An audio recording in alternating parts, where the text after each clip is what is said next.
स्वाति जी, आपको मैं hand over करूं जेरिन का इंट्रोडक्शन देने के लिए। हाँ जी। आपको होस्ट है, आप शेयर कर सकते हैं अपनी स्क्रीन। हाँ हाँ। जय जिनेन्द्र सभी को। 16 कारण भावना के सीरीज के अंतिम सत्र में आपका स्वागत है। बिफोर वी बिगिन, मैं जेनिन का बहुत क्विक इंट्रोडक्शन दे रही हूँ। We have 2 new members today. So Jenin was started in 2017. Currently, it's a network of over 600 professionals from Gurgaon, NCR, and other parts of the country and the world. The key reason was that the founders of forming Jenin was that the founders believe there's a lot of richness in our religion and philosophy, which can positively impact our personal and professional lives, but we are losing touch with our past, our values, and it would be nice to connect with professionals who share similar values and create a like-minded social circle and get practical answers to challenges one face in our day-to-day life. The vision is to focus on application of Jainism principles leading to professional and personal upliftment, preserve and propagate Jain values. We've conducted approximately 100 sessions so far, and on various topics related to Jainism, karma theory, leshas, Jainism and globalization, being vegetarian, Bara Bhavna series, and currently we are about to conclude Sola Karan Bhavna series. So I will just hand over now to Neeraj Bhaiya to give the introduction of our session, introduction of the speaker of our session today, Jaswal Uncle, who has been our mentor and guide throughout the journey. Over to Neeraj Bhaiya. Thank you. धन्यवाद स्वाति जी। सभी को बहुत बहुत जय जिनेन्द्र। और आज जैसे स्वाति जी ने बोला कि 16 कारण भावना सीरीज का ये लास्ट सेशन है, और कमल अंकल जो हमारे मेंटर भी हैं और मार्गदर्शक भी हैं, वो आज इसको कंक्लूड करेंगे। और कमल अंकल ने ही इस सीरीज की शुरुआत करी थी। तो मैं अंकल के बारे में थोड़ा सा इंट्रोडक्शन देना चाहता हूँ। हालांकि अंकल के बारे में हम सभी को बहुत कुछ पता है, लेकिन जेनिन ग्रुप की जैसी परंपरा है कि स्पीकर का इंट्रोडक्शन दिया जाए, तो अगर मेरे द्वारा दिए हुए इंट्रोडक्शन में कोई कुछ कमी हो तो कमल अंकल मुझे माफ करें। मैंने थोड़ी कोशिश करी है कि आपका जो इंट्रोडक्शन था, आपने जो शेयर किया था, उससे मैंने थोड़ी इंफॉर्मेशन निकाली है। तो मैं 3 पार्ट में इंट्रोड्यूस करूंगा अंकल को। पहले अंकल की प्रोफेशनल लाइफ के बारे में बात करेंगे, फिर अंकल की क्वालिफिकेशंस के बारे में बात करेंगे, फिर अंकल की जो स्पिरिचुअल लाइफ है उसके बारे में थोड़ा सा हम जानेंगे। तो जसवाल अंकल एक रिटायर्ड IAS ऑफिसर हैं और उन्होंने 36 वर्षों तक यूपी कैडर में सेवा प्रदान की। और इसी दौरान 1983 से 1986 तक अंकल को United Nations Industrial Development Organization ने रिपब्लिक ऑफ माली में डेपुटेशन पर भेजा। वहां पर अंकल ने माली देश के लिए इंडस्ट्रियल डेवलपमेंट प्लान तैयार किया। रिटायरमेंट के समय uncle information technology department government of India में सचिव नियुक्त थे। वहां पर उन्होंने भारत देश के लिए IT इंफ्रास्ट्रक्चर और ई-गवर्नेंस एक्शन प्लान का विस्तृत रूप दिया। जब मेरी अंकल से बात हो रही थी तो मुझे पता चला कि जब मैं MBA कर रहा था Indian institute of information technology management Gwalior से, from the very first batch of that institute, तब अंकल ने ही वो इंस्टीट्यूट के बारे में पूरा प्लान तैयार किया था। तो ये जान के मुझे बहुत ही अच्छा लगा। और उसके बाद अंकल वहाँ पर जाकर के बहुत महत्वपूर्ण योगदान दिया, जैसा कि पूरे इंडिया के लिए आज IT इंडस्ट्री कितनी इंपॉर्टेंट है। और उसके जब अंकल रिटायर हो गए तो अंकल ने पर्सनल लेवल पर एक well known organization, public interest organization है जो कि जिसका नाम है कॉमन कॉज, उसको ज्वाइन किया। और वहां पर अंकल 2007 से 2015 तक डायरेक्टर रहे और तब से अब तक गवर्निंग काउंसिल के प्रेसिडेंट हैं। और उन्होंने कई सारी PILs पर काम किया है, और जिससे काफी इंडियन जो हमारा जो न्यायिक व्यवस्था है इंडिया की, उस पर काफी प्रभाव पड़ा, उसका पॉजिटिव इम्पैक्ट पड़ा उसका। और क्वालिफिकेशन के हिसाब से अंकल ने लखनऊ यूनिवर्सिटी से जियोलॉजी में MSc किया। उसके बाद economics and management of public enterprise में यूनिवर्सिटी ऑफ पेरिस फ्रांस से MPhil किया अंकल ने। और अंकल ने LLB किया हुआ है दिल्ली यूनिवर्सिटी से। तो काफी क्वालिफिकेशन अंकल ने की है अपनी लाइफ टाइम में। और अंकल ने बनारस हिंदू यूनिवर्सिटी और यूनिवर्सिटी लखनऊ में प्रोफेसर भी रहे हैं। और थोड़े समय के लिए uncle Indian railway account service में भी जॉब किया, वहां भी सेवा दी है। इसके अलावा अंकल के अगर अपन भाषाओं के ऊपर नियंत्रण की बात करें तो अंकल को हिंदी, संस्कृत, प्राकृत, उर्दू, अंग्रेजी और फ्रेंच, इन सभी भाषाओं का बहुत अच्छा ज्ञान है।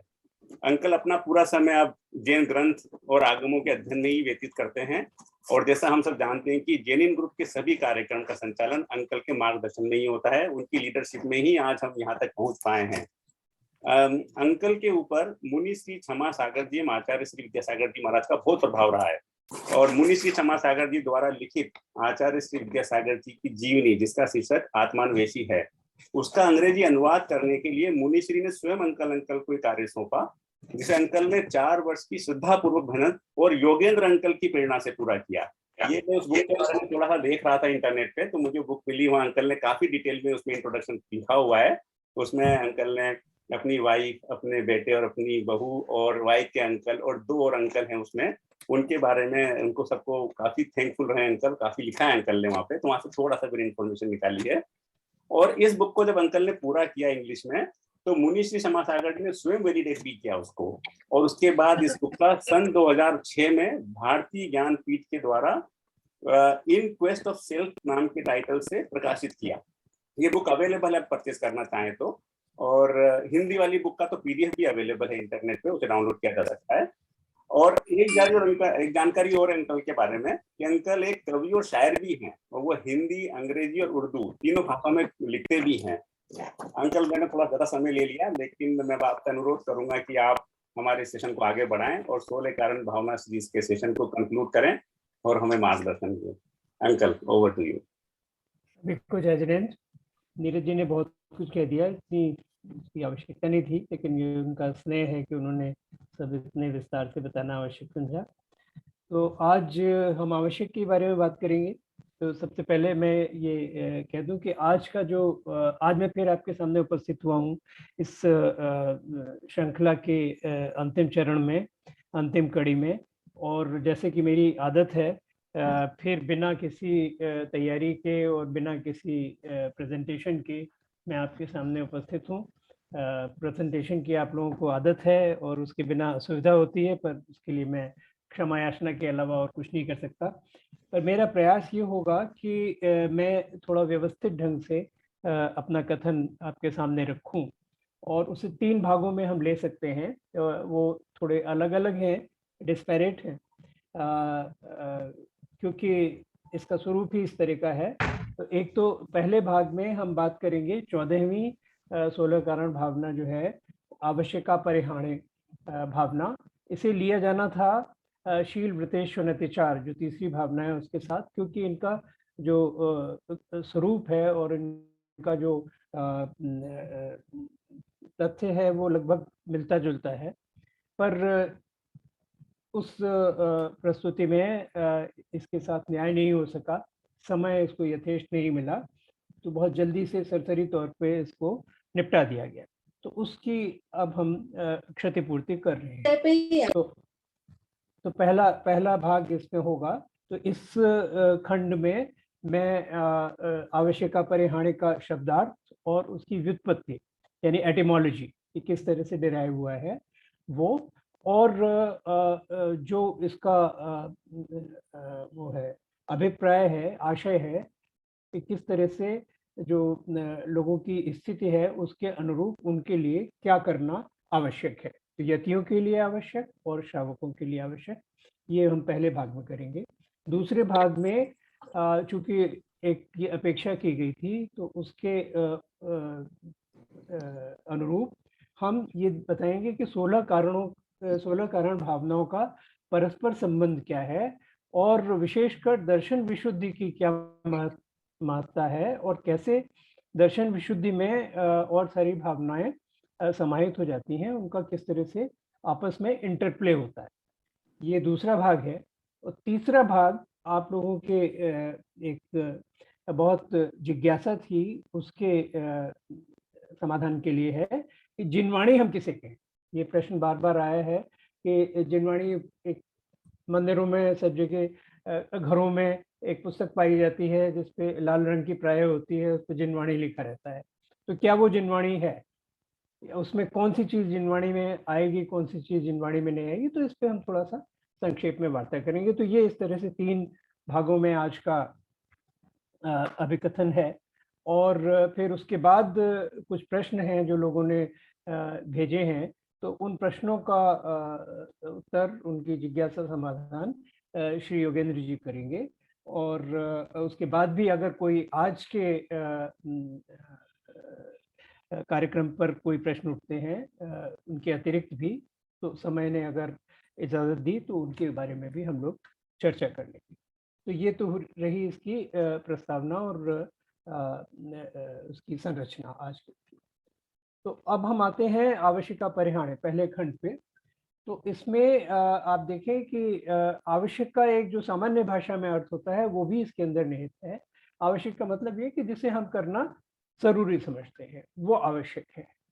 दूसरा भाग क्या है इसका? दूसरा भाग है अपरिहार्य। अपरिहार्य का अर्थ है जो अपरिहार्य है, मतलब कि जिसको कि आप अवॉइड नहीं कर सकते, वो करना ही करना है।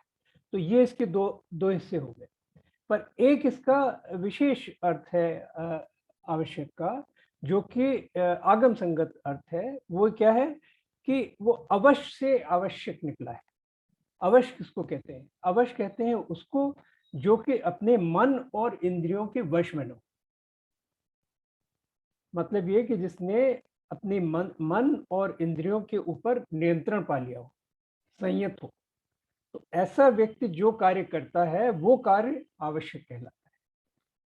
यानी वो किसी मजबूरी से नहीं कर रहा है, वो इसलिए कर रहा है कि वो अपने इंद्रियों और मन का स्वामी है, उनके ऊपर उसका अधिकार है, उनके ऊपर उसका नियंत्रण है। तो ऐसा व्यक्ति क्या काम करेगा? ऐसा व्यक्ति, उसके लिए सबसे महत्वपूर्ण क्या है? उसके लिए सबसे महत्वपूर्ण आत्म कल्याण है। तो आत्म कल्याण के लिए जो काम वो करता है वो कार्य आवश्यक की श्रेणी में आते हैं। और वो कार्य क्या होते हैं? वो कार्य इसके अनुरूप होते हैं कि जो एक यात्रा है आध्यात्मिक विकास की यात्रा, तो उस यात्रा में वो किस चरण में है। तो मुख्यतया 2 भागों में हम उसको बांट सकते हैं। एक श्रावक का भाग है और दूसरा भाग फिर यति का है। तो श्रावक के में आप जानते हैं सब लोग कि 11 प्रतिमाएं होती हैं। ऐसे धीरे धीरे करके सम्यक दर्शन की प्राप्ति के बाद वो इस यात्रा पर आगे बढ़ता है। इसी तरह से यति क्या है, उसके भी आगे गुण स्थान में आप देखेंगे कि छठे से लेकर फिर आगे गुण स्थानों में वो चलता चला जाता है, जैसे जैसे योग और कषाय के ऊपर उसका नियंत्रण बढ़ता चला जाता है। तो जो श्रावकों की श्रेणी में आते हैं उनके लिए 6 आवश्यक हैं और 6 आवश्यक हैं यतियों के। तो अब उससे हम लोग उनके विषय में बात कर लेते हैं। तो पहले श्रावक की बात करेंगे क्योंकि यहाँ पर सब श्रावक है, होपफुली, आशा है हमारी ऐसी। तो श्रावक के जो 6 आवश्यक हैं, तो उसमें सबसे पहला आवश्यक देव दर्शन है। इसके बारे में अधिक विस्तार से जाने की जरूरत नहीं है। आप सब जानते हैं कि देव दर्शन का क्या महत्व है। जब हम विशेष करके दिन के प्रारंभ में जिन बिंब के दर्शन करते हैं तो हमारे मन में एक उत्कंठा होती है कि जिस तरह से वो निष्प्रिय वीतराग है, उसी तरह के हम भी सब अपने संकल्प विकल्पों से हटके वीतरागता की ओर अग्रसर हों, उनके गुण हमारे अंदर समाहित हों।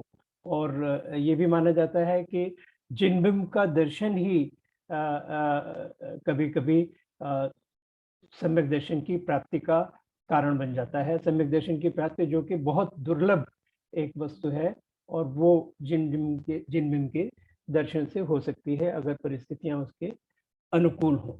तो ये आवश्यकों में सबसे पहले स्थान पर है। फिर श्रावक के लिए दूसरा आवश्यक होता है देव पूजा, गुरुपास्ति। गुरुपास्ति, गुरु इसके 2 खंड किए जा सकते हैं संधि विग्रह अगर आप करें तो। गुरु की उपास्ति या उपासना, तो दोनों शब्दों पर हम लोग जोर दें। गुरु कौन है? गुरु कौन है? गुरु का मतलब वो नहीं जो कि हमारे अध्यापक हैं, या माता पिता को भी गुरु कहते हैं, पहले गुरु वो होते हैं। यहाँ पर उनकी गुरु की बात नहीं है।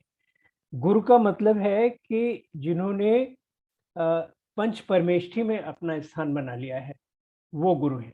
तो दो गुरु तो उसमें इस तरह से हैं, पहले दूसरे अरहंत और सिद्ध, कि वो अब हमारे सामने नहीं है। उनके विशेषकर अरहंतों के प्रवचन हमारे सामने ग्रंथित होकर कुछ अंश में विद्यमान है, पर तीन हमारे परमेष्ठी अभी हमारे सौभाग्य से हमारे बीच में हैं। तो उनको हम लिविंग गुरु मान सकते हैं।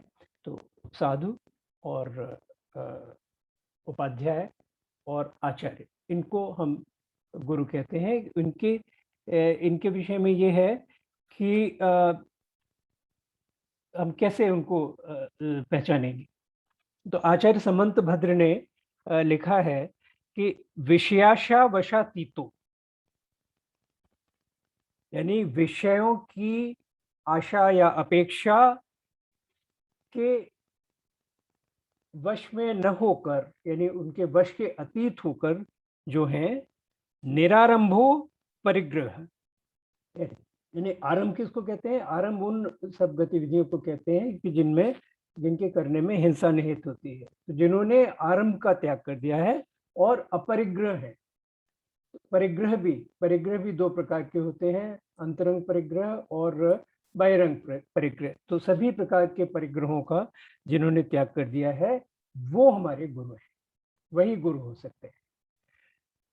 ये तो गुरु हुआ। अब फिर उपासना क्या है? उपासना का ये मतलब नहीं है कि उनके सामने आपने आरती का थाल रख दिया और जय जयकार करने लगे, वो उपासना हो गई। उपासना के भी आप विग्रह करें तो दो हिस्से हो जाएंगे, उप और आसन।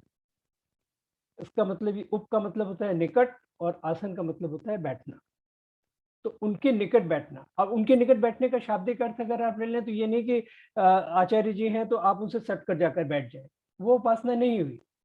निकट बैठने का मतलब ये हुआ कि उनकी आज्ञा में रहना। तो जो उनकी आज्ञा में है वो उनके निकट है, चाहे वो उनसे 1000 मील दूर हो या 10,000 मील दूर, या बिल्कुल बगल में बैठा हो। और जो उनकी आज्ञा के बाहर है वो उनसे दूर है, चाहे वो उसी कक्ष में उनके साथ बैठा हो।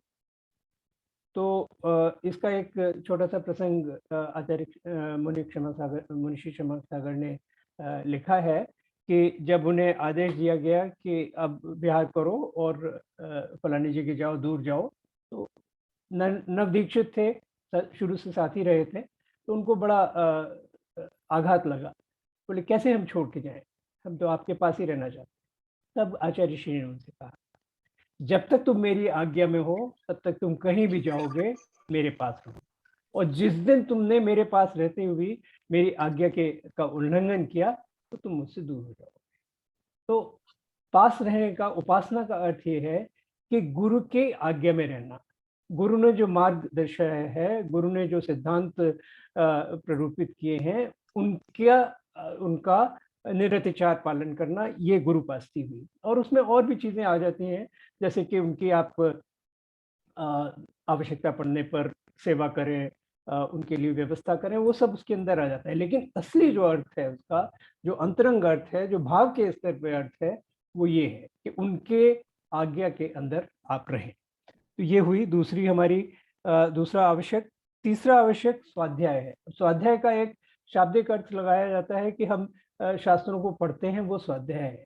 पर इसे भी आप अगर विग्रह करें इसमें, तो आप देखेंगे स्व अध्याय, यानी स्व, आपका जो आत्म स्वरूप है, आपकी आत्मा का जो स्वरूप है, उसको आप समझें कि वो किस तरह से अनंत चतुष्टय से युक्त है, शुद्ध आत्मा, और उसके क्या गुण हैं, उसका क्या स्वभाव है, क्या उसके विभाव हैं, उसके क्या विकारी भाव आ जाते हैं, और कैसे उनसे दूर रहें जिससे कि हम अपने स्वभाव में यथासंभव स्थित रहें। तो इस सब के लिए जो आप उद्यम करते हैं, उसके लिए जो चिंतन मनन करते हैं और उसके अनुकूल जो आप आचरण करते हैं, वो असली स्वाध्याय है। हम इसको, शास्त्रों को पढ़ने को स्वाध्याय क्यों कहते हैं? शास्त्र पढ़ने को हम स्वाध्याय इसलिए कहते हैं कि वो मार्ग जो हमें वहां तक ले जाएगा, उसका उसमें निरूपण किया गया होता है। तो हमने जो शास्त्रों में पढ़ा, अपनी आत्मा का अध्ययन करने के लिए जो हमें उसमें ज्ञान प्राप्त हुआ, उसको हम अपना आत्मसात करें और उसके अनुरूप आचरण करें, तो वो स्वाध्याय हुआ। फिर आता है चौथा संयम। संयम का मतलब क्या है? संयम के फिर दो भाग हो जाते हैं।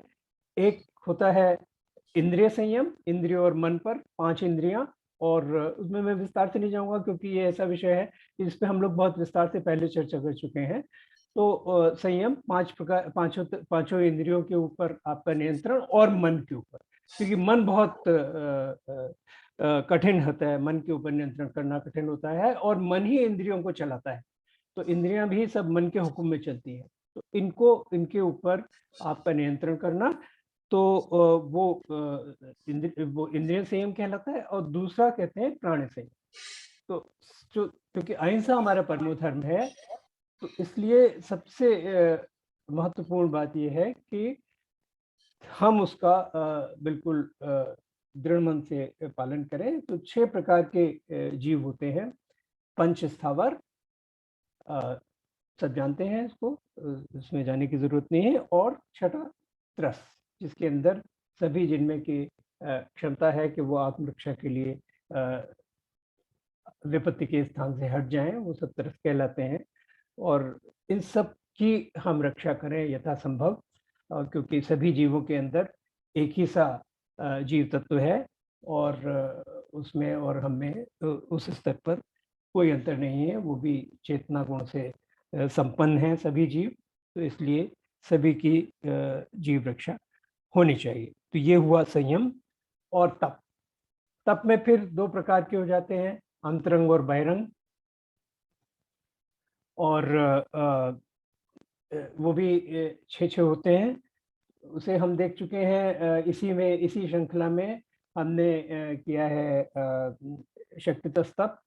तो उसमें मेरे ख्याल में जाने की आवश्यकता नहीं है, लेकिन अगर कोई बाद में शंका होगी तो उसे हम कवर कर सकते हैं। और अंतिम आवश्यक दान है। तो दान को हम कई अपेक्षाओं से समझ सकते हैं। दान को हम जो दत्त है, जो दिया जाता है, उसकी अपेक्षा से देख सकते हैं। दान को हम पात्र की अपेक्षा से देख सकते हैं, और दान को हम दाता की अपेक्षा से देख सकते हैं। सबके हिसाब से उसके भेद होते हैं। 4 प्रकार का दान माना जाता है, अभय दान, और आहार दान, और औषधि दान, और ज्ञान दान। इसी तरह से पात्र होते हैं, जघन्य पात्र, मध्यम पात्र, और उत्तम पात्र। और इसी तरह से दाता होते हैं, उनके भेद होते हैं कि कितना देते हैं, अपनी आय का कितना अनुपात देते हैं, उसके हिसाब से उनके भी उत्तम, जघन्य, उत्तम, मध्यम और जघन्य, ये उनके भेद हो जाते हैं। दान का जो मुख्य उद्देश्य है वो अपरिग्रह की एक तैयारी होती है, त्याग की एक वृत्ति आती है। और इसके बारे में बहुत कुछ लिखा गया है कि अति हर एक चीज की बुरी होती है। अगर अति का परिग्रह है, अति की धन संपदा है, तो उससे दुनिया भर की सब परेशानियां खड़ी हो जाती हैं। तो इसलिए कहा है गिरधर कविराय ने कि पानी बाढ़े नाव में, घर में बाढ़े दाम, दोनों हाथ उलीचिए यही सयानो काम। और दान में हमें बराबर इस बात का ध्यान रखना चाहिए कि वो जो भी दान किया जाता है मुख्यतया अपने कल्याण के लिए किया जाता है, दूसरे के कल्याण के लिए नहीं किया जाता है।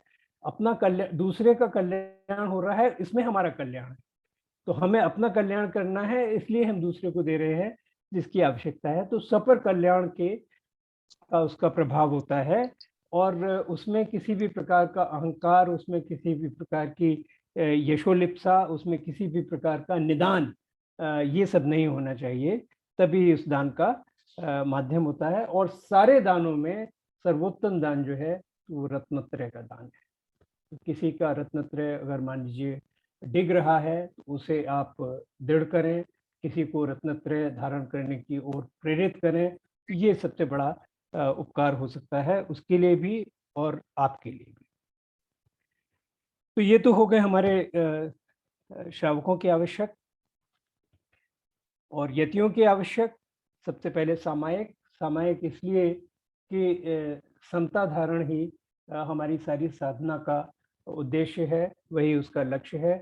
और मुनि की परिभाषा में ये कहा जाता है, समसत्तु बंधु वग्गो, समसत्तु बंधु वग्गो, सुह दुख समो, सम सुख दुखो, पसंद सुनिंदमो समो, समलोठ कंचनो, पुण्य जीवित मरणो समो समो। मतलब ये कि शत्रु और बंधु वर्ग में समता, कोई अंतर नहीं पड़ता। दूसरा, सुख दुख में समता। तीसरा, प्रशंसा और निंदा में समता। चौथा, मिट्टी का ढेला हो या स्वर्ण का कोई आभूषण, उसमें समता, उसके अंदर कोई फर्क नहीं पड़ता। यहाँ तक कि जीवन और मरण में भी समता, कि अगर कोई हमारा प्राण ही लेने के लिए आ जाए, और दूसरा ये कि जो हमारा सम्मान करे, सत्कार करे, हमें पुष्ट करे, हमारा प्राण रक्षा करे, उसमें भी दोनों में समता। तो जो इस प्रकार की समता धारण करते हैं वही श्रमण कहलाते हैं। तो ये श्रमण की परिभाषा है। तो ये सामायिक होता है। तो सामायिक में अगर समता भाव सुरक्षित रहता है तो महाव्रत सुरक्षित रहते हैं, और मैत्री, करुणा, मुदिता और सहिष्णुता, ये सब जो आत्मा के गुण हैं ये प्रकट होते हैं। दूसरा होता है, दूसरे और तीसरे हैं स्तवन और वंदना। 24 भगवान की स्तुति या एक किसी भगवान की, एक किसी तीर्थंकर की स्तुति, ये स्तवन और वंदना में आते हैं। इससे जीवन में विनय भावना पुष्ट होती है, और प्रेरणा मिलती है कि जिनका हम स्तवन या वंदन कर रहे हैं उनके गुण हमारे अंदर समाविष्ट हों। जैसे कहते हैं कि तत्वार्थ सूत्र के मंगलाचरण में कहा गया है,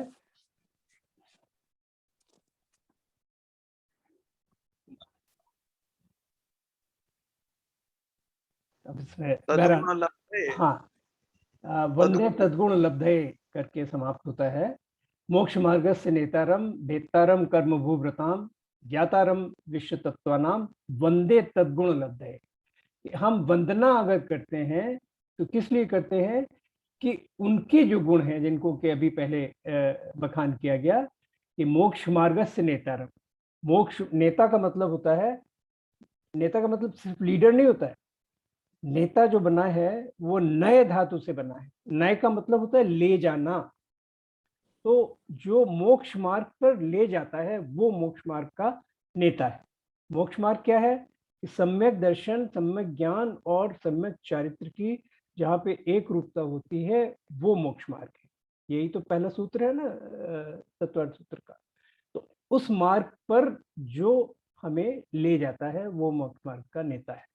तो पहला हुआ मोक्ष मार्ग से नेतारम। दूसरा है भेत्तारम कर्म भूभृताम। कर्म भूभृताम का मतलब हुआ कर्मों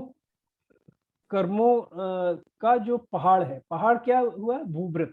भूभृत का मतलब क्या होता है? जिसने धरती को अच्छी तरह से पकड़ लिया है वो पहाड़ होता है। यानी ये माना जाता है कि पहाड़ की भी जड़ें होती हैं, जैसे पेड़ की जड़ होती है, और वो अंदर से पृथ्वी को पूरा पकड़े रहता है, इसलिए भूभृत कहते हैं उसको।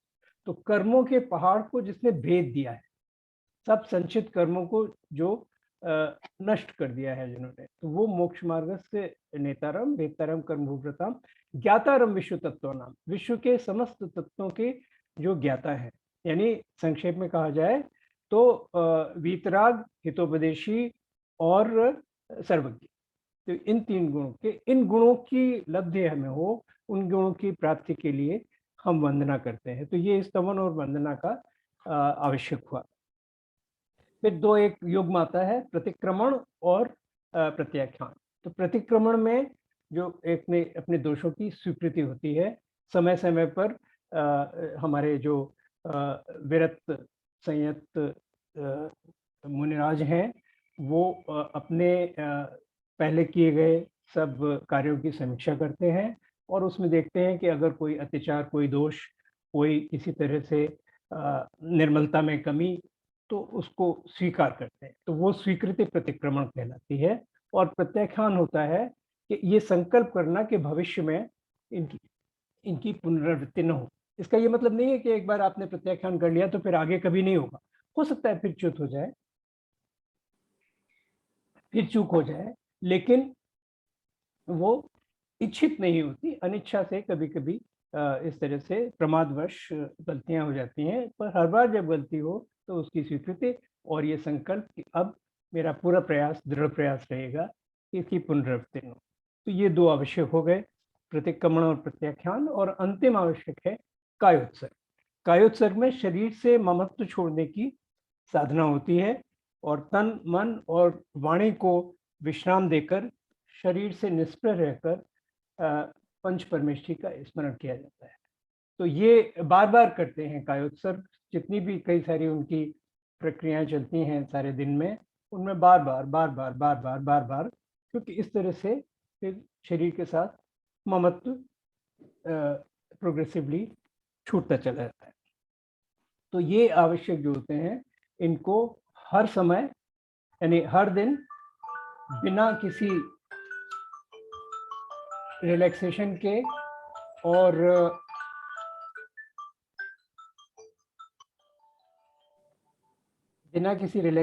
के और प्रतिकूल परिस्थितियों में भी किया जाता है।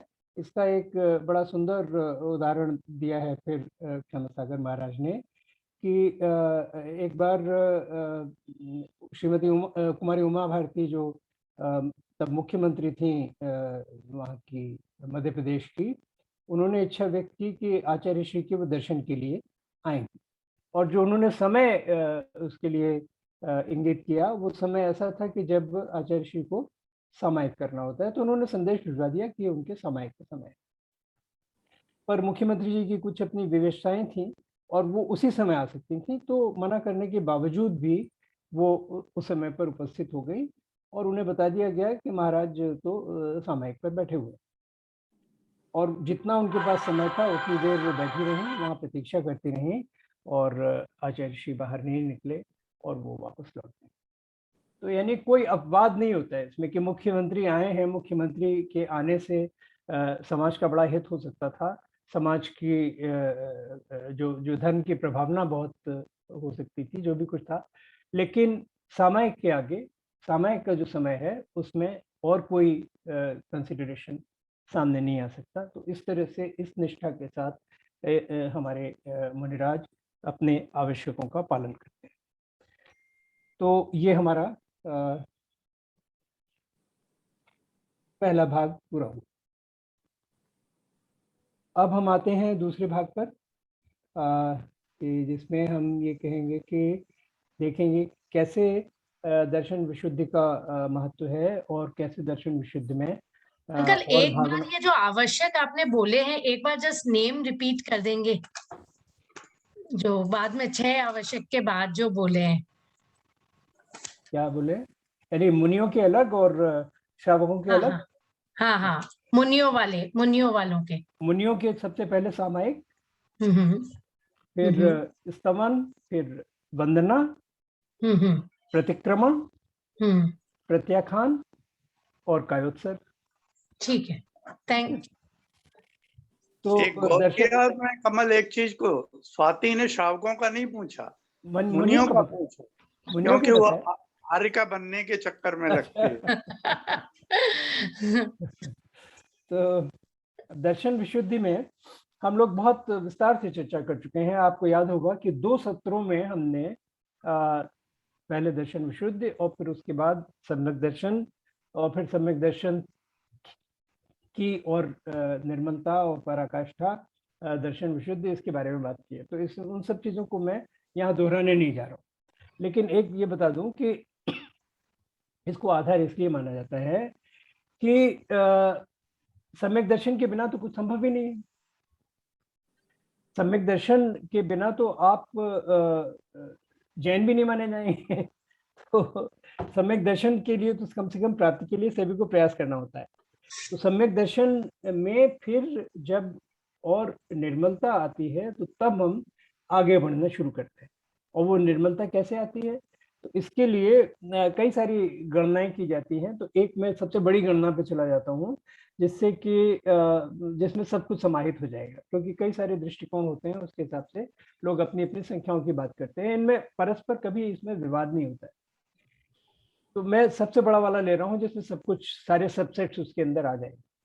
तो इसमें एक दो गाथाएं मैं आपके सामने करूंगा रेण सार की। ये मेरा एक बड़ा हाल ही में मेरा बड़ा प्रे ग्रंथ हो गया है, तो इसमें बहुत सब कुछ कंडेंस मिल जाता है। तो इसमें एक गाथा है, उसकी 5वें नंबर की है गाथा ये। भय विषण मल विविजय संसार शरीर भोग निर्विण्णो अठ गुणग समग्गो दंसण शुद्धो हो पंच गुरु भक्त। मतलब ये कि शुद्ध सम्यकदर्शी जो है वो भय, व्यसन और मल से रहित होता है, संसार और शरीर के भोगों के प्रति अनासक्त और अष्टांग सम्यक दर्शन से संपन्न होता है, और पंच परमेश्वरों के प्रति उसकी अनन्य भक्ति होती है। तो ये एक परिभाषा उन्होंने दी शुद्ध सम्यकदर्शी की, जिसकी कि दर्शन विशुद्ध है। फिर और आगे उसमें उसको इलेबरेट करते हैं। ये 7वें नंबर की गाथा है।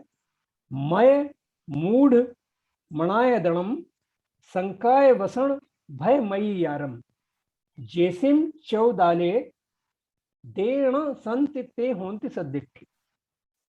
यानी जिसमें 8 प्रकार के मद, 8 प्रकार के मद, हम लोग इसके बारे में चर्चा कर चुके हैं। फिर एक क्विक सिंहावलोकन, एक जल्दी से। ज्ञान, पूजा, कुल, जाति, बल, रिद्धि, तप और वपु। वपु का मतलब शरीर। तो इनके प्रति किसी प्रकार का मद या अहंकार हम में न हो कि हम इस मामले में बहुत श्रेष्ठ। तो ये 8 मद, 3 मूर्ताएं। 3 मूर्ताएं, लोक मूर्ता यानी जो व्याप्त है समाज में, सामान्य रूप से कुछ मान्यताएं हैं कि गंगा में नहा लो तो पाप उसमें कट जाएंगे, इस गोवर्धन की परिक्रमा कर लो तो ये हो जाएगा, या ये वाला झाड़ फूक कर लो तो इससे ये सारे रोग दूर हो जाएंगे, या ये ताबीज बांध लो, गंडा पहन लो तो उससे क्या हो जाएगा, वगैरह वगैरह। तो ये सब सारी लोक मूर्ताएं मानी जाती हैं। और दूसरी मूर्ता होती है देव की, यानी जो आप्त नहीं है उनके प्रति, ऐसे सरागी देवी देवताओं के प्रति श्रद्धा करना, वो देव मूर्ता होती है। और गुरु मूर्ता, तो उसमें जो पाखंडी हैं, जो कि कुगुरु हैं, जो अभी हमने गुरु की परिभाषा दी थी, उससे उसको जो पूरा नहीं करते हैं, उसकी खरे नहीं उतरते हैं, तो ऐसे गुरुओं की या तथाकथित गुरुओं के पीछे चलना, उनकी प्रशंसा करना, उनका अनुगमन करना, ये गुरु मूर्ता होती है। तो ये 3 प्रकार की मूर्ताओं से जो विवर्जित है। 6 अनायतन। अनायतन, 6 अनायतन क्या, अभी जिनका हमने चर्चा की, कुगुरु, कुदेव और कुशास्त्र, और उनको मानने वाले, तो ये 6 अनायतन हो गए। 8 दोष। 8 दोष क्या हुए, जो अष्टांग सम्यक दर्शन हमारा होता है उसके विपरीत जो भाव हैं वो सारे के सारे दोष माने जाते हैं। तो जैसे निकांक्षित, एक निशंकित पहला अंग होता है, तो शंका जिसमें, तो इसी तरह से निकांक्षित अंग होता है, उसके विपरीत कांक्षा है, वो हो गया दोष। निर्विचिकित्सा अंग है तो विचिकित्सा यानी ग्लानि, यानी जैसे कि रत्नत्रयधारी का म्लान शरीर देखकर जिसको घृणा हो रही है तो उसको विचिकित्सा का दोष हुआ। मूढ़ दृष्टि, अभी अमूढ़ दृष्टि हमने बताया कि 3 प्रकार की मूर्ताएं हैं, तो इस प्रकार की मूर्ता अगर है तो उसको मूढ़ दृष्टि कहेंगे। और फिर है अनुपगुहन। उपगुहन क्या होता है, उपगुहन होता है कि जो साधक हैं, अगर उनसे कोई अतिचार हो जाता है, कोई त्रुटि, कोई अतिक्रमण हो जाता है, कोई त्रुटि हो जाती है, तो उसको ढकने का प्रयास करना, और उस जिस कारण से हुआ है उस कारण का निवारण करना। क्योंकि अगर हमारे साधकों की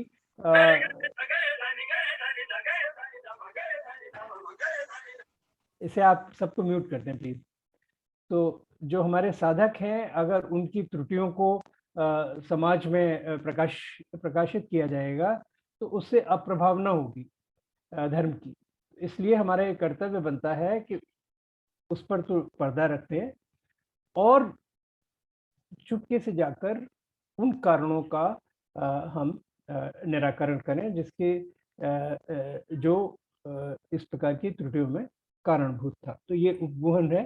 तो इसका विपरीत होता है अनुपगुहन। इसी तरह से अस्थितिकरण। स्थितिकरण में क्या होता है? स्थितिकरण में अंग में कि अगर कोई साधक मार्ग से च्युत हो रहा है तो उसको एकांत में संबोधित करके शास्त्रों का उल्लेख करके या आचार्यों की बात उनके सामने लाकर उन्हें फिर से सन्मार्ग में स्थापित किया जाता है। उसको स्थितिकरण कहते हैं। तो इसका विपरीत जो भाव है उसको अस्थितिकरण कहते हैं। इसी तरह से प्रभावना और वात्सल्य, प्रवचन वात्सल्य और मार्ग प्रभावना, इसे हम बहुत विस्तार से चर्चा कर चुके हैं अभी पिछली बार ही। तो उसका विपरीत भाव मार्ग अप्रभावना और प्रवचन अवात्सल्य है। तो ये 8 प्रकार के दोषों से जो विवर्जित है। फिर 7 प्रकार के भय होते हैं।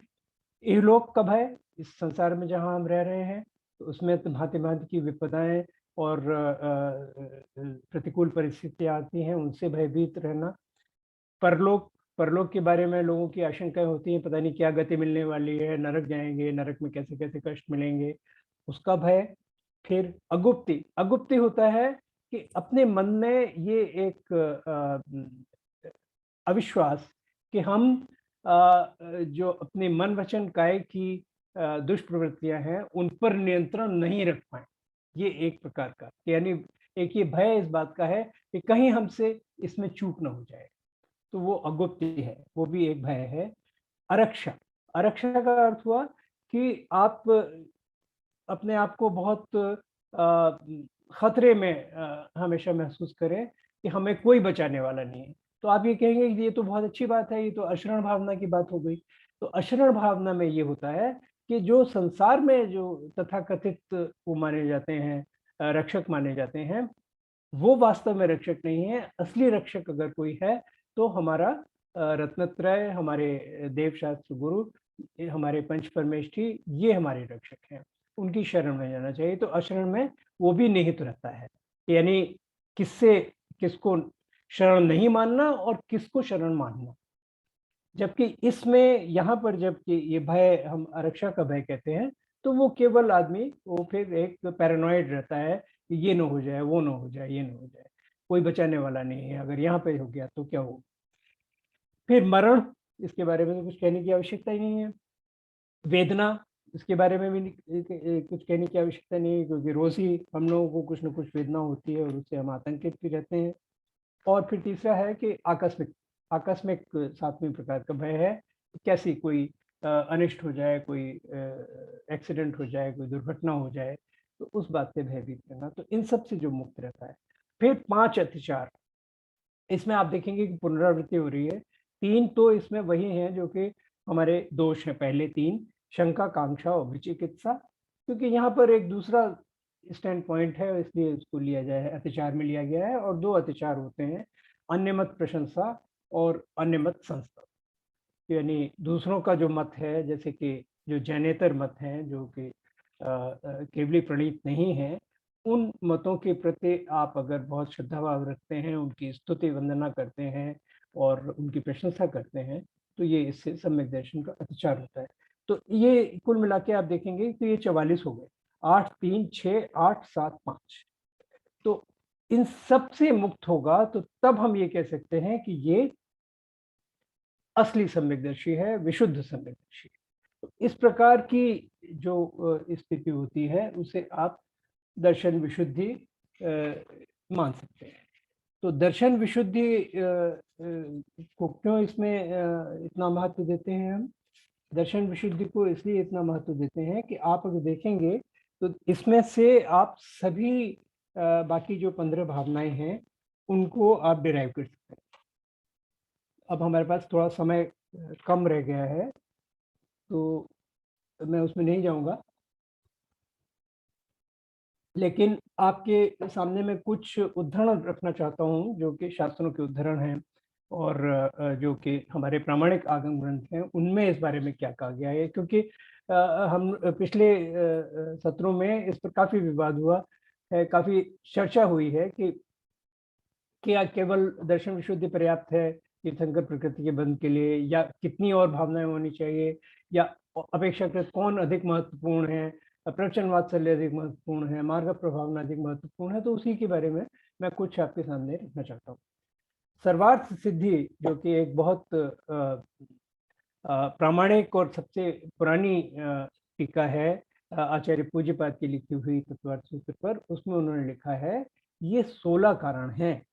यदि अलग अलग इनका भले प्रकार चिंतन करें तो भी ये तीर्थंकर प्रकृति के आश्रव कारण होते हैं, आश्रव के कारण होते हैं, और समुदाय रूप से भी होते हैं। यानी उनको सबको साथ लेकर चले तब भी हो सकते हैं, अलग अलग लेकर चले तब भी हो सकते हैं। क्यों? वो इसलिए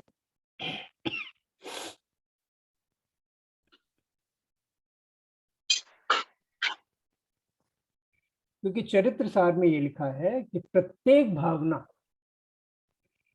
शेष 15 भावनाओं की अविनाभावी है। अविनाभावी का मतलब होता है कि जिसके बिना हो नहीं सकती, क्योंकि शेष 15 के बिना कोई एक नहीं हो सकती। तो ये एक इंटेग्रल होल है। इसी बात को मैं पहले कह रहा था कि जैसे कि क्यूब होता है, तो क्यूब में 6 उसकी सरफेसेस होती हैं, 6 तल होते हैं। तो 5 का क्यूब नहीं हो सकता, क्यूब नहीं होगा, वो एक दूसरी चीज हो जाएगी, वो बंद ही नहीं होगा, खुला हुआ डिब्बा हो जाएगा, है ना। तो इसी तरह से आप देखें तो ये 16 कारण भावनाएं जो हैं वो सब एक दूसरे से जुड़ी हुई हैं। अब धवला टीका में लिखा है कि उस अकेली दर्शन विशुद्धि से, अथवा अकेली विनय संपन्नता से, अथवा अकेली आवश्यकता परिहरण से, एक एक करके उन्होंने सब गिनाई, तीर्थंकर प्रकृति का, तीर्थंकर नाम कर्म का बंद होता है। ये धवला टीका की बात है। ये भी एक सबसे स्टैंडर्ड जो हमारी टीका है, और इसके पहले इतना महत्व था कि जो उसकी मूल जो पांडुलिपि थी, वो पांडुलिपि मूढ़विद्री के भंडारागार में कपड़े से लपटी हुई एक ऊंची वेदी पर विराजमान थी, और उसकी सब जाके पूजा करते थे। खोलने की किसी को इजाजत नहीं थी, इतना उसको गूढ़ माना जाता था। बड़ी मुश्किल से, बड़ी लंबी कहानी है उसकी, कैसे उसका उसे प्रकाश में लाए, वो भी चोरी से। तो उस धवला टीका में ये लिखा है कि इस ऐसे नाम का बंध होता है। और एक और आगे इसी में लिखते हैं धवला टीका में, शुद्ध नय के अभिप्राय से 3 मूढ़ताओं और 8 मलों से रहित होने पर ही दर्शन विशुद्ध नहीं होती। अपने निज स्वरूप को प्राप्त कर साधुओं को प्रासुक परित्याग यानी शक्ति त्याग, साधुओं की समाधि संधारणा, वैयावृत्ति, अरहंत बहुश्रुत, प्रवचन भक्ति, प्रवचन वात्सल्य, प्रभावना और अभीक्ष ज्ञानोपयोग में युक्तता में प्रवर्तने का नाम विशुद्धता है। उस एक दर्शन विशुद्धता से ही तीर्थंकर कर्म को बांधते हैं। अरहंत द्वारा उपदिष्ट अनुष्ठान के अनुकूल प्रवृत्ति अर्थात अरहत भक्ति के बिना दर्शन विशुद्ध संभव नहीं है। तो इन उद्धरणों का आशय केवल यही था कि इस प्रकार के विमर्श में हमें समय लगाने की जरूरत नहीं है कि 1 करें कि 2 करें कि 3 करें कि ये करें कि वो करें, कि इसका क्रम क्या, वो पहले ये पीछे, कोई इसका विशेष महत्व नहीं। आप कहीं से शुरू कीजिए, पाएंगे कि धीरे धीरे आप सब्जेक्ट पढ़ जाते हैं। जैसे आप इमेजिन कीजिए कि एक ग्लोब है, तो ग्लोब में क्या ये होता है कि कौन किसके आगे है, कौन किसके पीछे है? नहीं होता। ये इस पर निर्भर करता है कि आप किस दिशा में जा रहे हैं, है ना। तो उस दिशा में, एक दिशा में जाएं आप तो वो आगे हो जाएगा, दूसरी दिशा में जाएं तो वो पीछे हो जाएगा। तो या कहीं से भी शुरू करके आप कहीं भी पहुंच सकते हैं। उसी तरह से आप इसको एक समग्रता में इमेजिन करते हैं। तो मैं आशा करता हूँ कि ये दूसरा भाग हमने कर दिया होगा। अब हम आते हैं तीसरे भाग।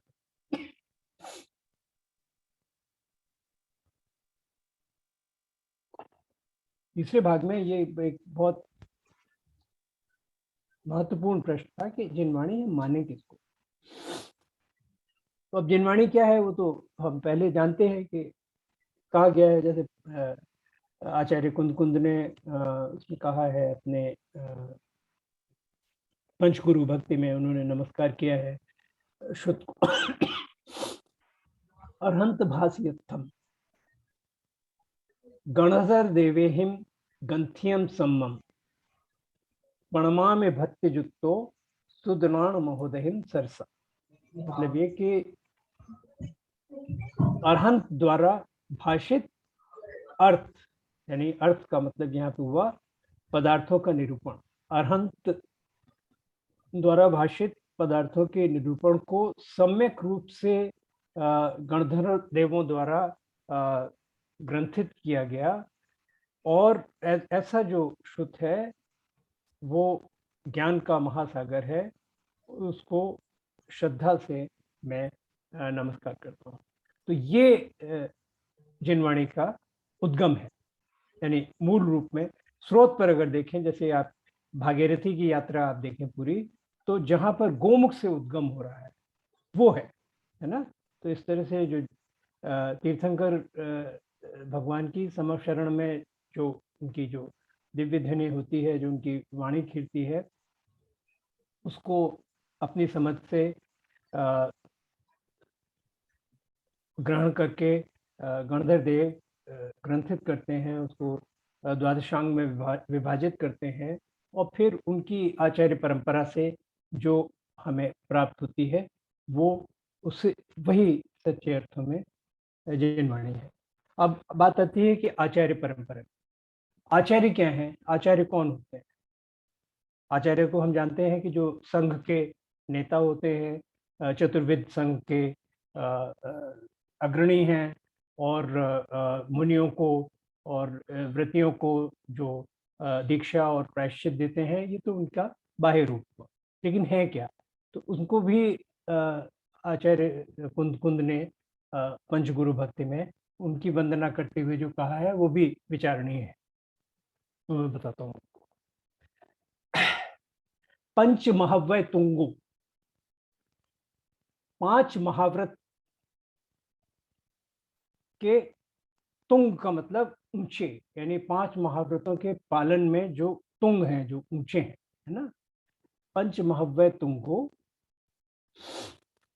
तत्काले सपर समय सुद धारा। पंच महाव्य तुंगा तत्कालीय सपर समय सुद धारा। तत्काले का मतलब तत्कालीन, जो जिनका उनका काल है, जैसे कि आचार्य कुंद थे तो उनका काल हुआ पहली दूसरी ईसवीं शती। हाँ, तो जिसका जो काल है आचार्य विद्यासागर का काल, ये 2000 यानी 20वीं सदी का अंत और अब 21वीं सदी। तो उस काल में सपर समय सुद धारा, तो समय का मतलब यहाँ पर आगम से है। तो स्वसमय और पर समय उस अर्थ में नहीं है, ये अध्यात्म के अर्थ में नहीं है, लेकिन यहाँ पर है कि जो अपना जो हमारा जो आगम है और दूसरों का जो आगम है तत्कालीन, इस समय जो व्याप्त हैं, जैसे कि मान लीजिए कि वैशेषिक और सांख्य और कपिल और इन सब के अद्वैत और द्वैताद्वैत, ये सारे दर्शन हैं, या इस्लाम या कैथोलिसिज्म या प्रोटेस्टेंटिज्म, बहाई, ये सब आज के जब सारे समय हैं, अलग अलग जो संप्रदाय हैं, अलग अलग जो मत हैं, उनकी जो मान्यताएं हैं, उनका समुचित ज्ञान, उनके शुद्ध के धारक हैं, ये जरूरी है। यानी कंपैरेटिव थियोलॉजी, कंपैरेटिव रिलीजन के जो पंडित हैं, तभी तो वो समझ सकेंगे कि कहाँ पर किसकी गलती है और किसमें क्या कहा गया है, उसका कैसे निराकरण किया। तो पंच महाव्य तुंगा तत्कालीय सपर समय सुधारा राणा गुणगण भरिया, यानी अनेकों गुणों की खान है। ऐसे आयर्या मम पसीदंत, ऐसे आचार्यों की मेरे ऊपर कृपा हो, ये उन्होंने कहा है। तो यानी इसमें महत्वपूर्ण बात यह है कि न केवल अपने आगम का उन्हें अच्छी तरह से ज्ञान हो, उसके वो धारक हो, बल्कि दूसरों के आगम को भी वो अच्छी तरह से जाने। तो आचार्य की भी इस तरह से एक अर्हता निर्धारित की गई है इसमें। तो वही जो ग्रंथ जिन ग्रंथों का प्रणयन करते हैं, उन्हीं को हम चिन्हवाणी में मान सकते हैं, क्योंकि वो क्षमता है जिसमें कि एक तो महाव्रतों का निरतिचार पालन करते हैं, वो उसकी उत्कृष्ट अवस्था पर पहुंचे हुए हैं। तो इसका मतलब ये हो गया कि उनके अंदर किसी प्रकार का दुराग्रह नहीं हो सकता। वो बिल्कुल एकदम घोर सत्यवादी हैं, किसी भी तरह से कोई मिथ्या वचन कभी कह नहीं सकते, सोच नहीं सकते। तो उनका कभी कोई एजेंडा नहीं हो सकता, क्योंकि उसमें वो देव शास्त्र गुरु के प्रति उनकी श्रद्धा इतनी है कि उसमें से किसी तरह से वो अतिक्रमण नहीं कर सकते। तो और फिर इसके अलावा सारा कॉन्टेक्स्ट जानते हैं कि आज और क्या क्या मान्यताएं व्याप्त हैं। उसमें जो हमारी ये मान्यता जो हमें प्राप्त हुई है तीर्थंकर की प्रणाली से, उसमें उसे कैसे फिर हम सामने रखें। इतनी सब जिसमें क्षमता है, इतना ज्ञान है, वही फिर इस योग्य माने जाते हैं कि वो ग्रंथों का प्रणयन करते हैं। तो इसमें आचार्य परंपरा में मैं बहुत संक्षेप में एक आपको बता दूं कि बहुत से विद्वानों ने इसमें बहुत अध्ययन करके एक वर्गीकरण किया है कि सबसे ऊपर आते हैं श्रुतधर आचार्य। श्रुतधर आचार्य वो हैं जिन्होंने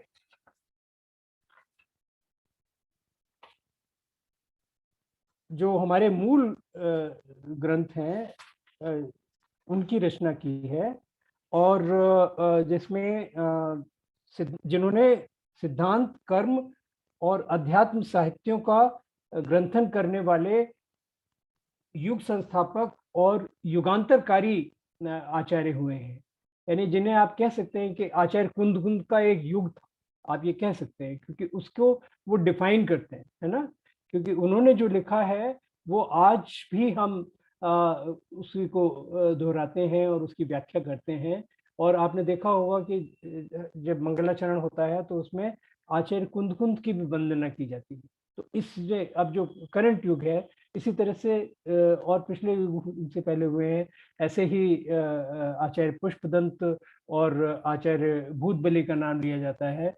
बल्कि उन्होंने जब षटखंडगम की रचना की पूर्ण की दोनों आचार्य युग ने, तो तब फिर उस दिन को शुद्ध पंचमी के रूप में मनाया जाता है, तो उससे शुरुआत मानी जाती है। उससे भी पहले एक आचार्य गुणधर हुए थे, उनका सबसे प्राचीन ग्रंथ है दिगंबर परंपरा का पेजदोस पाहुड़, उसको कसाय पाहुड़ भी कहते हैं। तो वो आचार्य गणधर की भी इसी प्रकार की परंपरा थी। ये युग प्रवर्तक आचार्य हैं। तो उनकी जो रचनाएं हैं और बहुत ही संक्षिप्त और बहुत ही सारगर्भित सूत्रवत गाथाएं हैं उनकी, निर्दोष हैं, अल्पाक्षर हैं, बहुत संक्षेप में, यानी चार शब्दों में वो इतना गूढ़ बात कह जाते हैं कि जैसे कोई बीजाक्षर की तरह से बात हो गई। तो उनकी जो रचनाएं हैं वो सबसे पहले मानी जाती हैं। तो उनको हम कहते हैं सूत्रधर आचार्य। तो उन सूत्रधर आचार्यों में कुछ के नाम मैं आपके सामने ले लेता हूँ, आप लोग अक्सर उनको सुनते रहते हैं। गुणधर आचार्य का मैंने बताया ही, पेजदोस पाहुड़ या कसाय पाहुड़ के रचयिता। आचार्य धरसेन थे, जो अपने समय के सबसे बड़े आचार्य थे, और उनकी चिंता ये थी कि उनका समय आ रहा है, अंत समय आ रहा है, और उनके साथ वो ज्ञान चला जाएगा, क्योंकि तब तक लिखने की इतनी प्रणाली नहीं चली थी, सब शुद्ध ही चलता था, ट्रांसमिशन, ओरल ट्रांसमिशन होता था। तो दो बहुत कुशल मुनियों को बुलाया गया उनकी सेवा में, उनको उन्होंने उपदेश किया और फिर उसमें उन्होंने षटखंडागम की रचना की। तो आचार्य धरसेन से पुष्पदंत भूतबली और षटखंडागम की रचना हुई, और वो जो तिथि थी वो शुद्ध पंचमी के नाम से आज हम मनाते हैं। तो इसी तरह से आर्यमंशु और नागहस्ती एक युग था आचार्यों का। उनके शिष्य थे यति वृषभ, उन्होंने कसाय पाहुड़ पर चूर्णिकाएं लिखी, और तिलोय प्रणति नाम का एक बहुत प्रसिद्ध ग्रंथ लिखा, बहुत बड़ा ग्रंथ है, जो कि जिसमें कि जो कर्णानुयोग का वो एक स्टैंडर्ड वर्क माना जाता है।